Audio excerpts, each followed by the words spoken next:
Hi there, and welcome to Masters Personal Training. So today we're going to be talking about a different hormone, which is called insulin. Now, insulin, like many hormones, it's getting victimized. Insulin is not good, nor bad or evil or any of that kind of stuff. It is a hormone. So what does this hormone do? Well, it actually has a very important role in keeping you alive, and that is to regulate your blood sugars. How does it regulate them? It actually brings down your blood sugars. So if you know anybody who's diabetic and they eat some food and then shortly after you'll see them measure their sugars, or you might see them measuring their sugars and then eating some food and then injecting insulin, that's basically because their sugar levels are probably too high. So if you've got type 1 diabetes, you basically can't produce insulin yourself. There's an issue with the body and you just don't produce it. So you've got to inject yourself. You've got to control that regulation with an injection. Anybody else? Basically, we've got the ability to control our insulin levels ourselves. Our bodies do it by ourselves, all right? Does that mean that you shouldn't measure your blood sugars?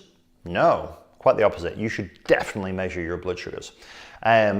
Why? Because even though we don't have the ability to control our insulin levels through an injection, we do have the ability to control our sugar levels through our diet. Okay. Now, if sugars go too high for us, then insulin will be produced and it will bring the sugars down. Now, the downside to this is if you do this a lot, so you're constantly jacking your sugars really, really high, or the sugars are going up too much, and then your insulin levels are producing and they're going too high, and then it's slamming the sugars down so you feel low. And you'll get people who do this all day long. They seesaw, they go up really hyper and then they drop down because they feel really low sugared. Oh, I need something to pick me back up. So I have a can of Coke, and then 10 minutes later I feel great. And then half an hour later on I feel down again. And you just seesaw all day long. Then eventually you can actually end up with type 2 diabetes, which is bad. But basically what this is going to do is it's going to promote fat storage around the midsection. So around the love handle area. Why?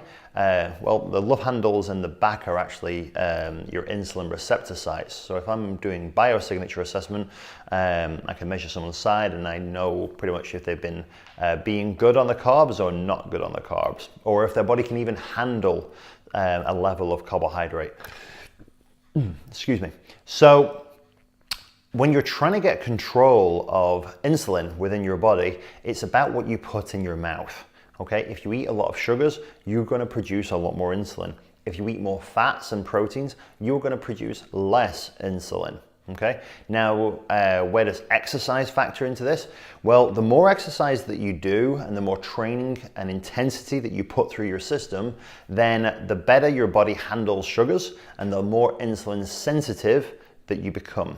Okay, now I say insulin sensitive because this is a continuum. So on one end of the scale, you've got insulin sensitivity, and on the other end of the scale, you've got insulin resistance, which we know is to be called as diabetes. Okay, so the more insulin sensitive you shift yourself through healthy eating, diet, exercise, all that type of stuff, then the healthier your body is and the better it can regulate its insulin levels.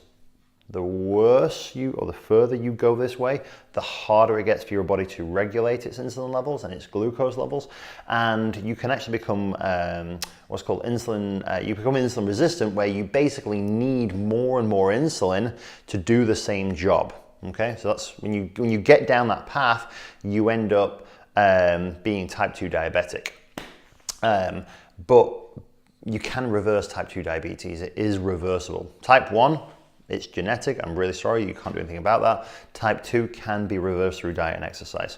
So just to draw this to a close, get yourself more insulin sensitive, eat healthily, train and exercise more, and you can also look at a few different supplements. So as an example, magnesium, omega-3s, D3 are all very beneficial to keeping you insulin sensitive. And I'll see you soon.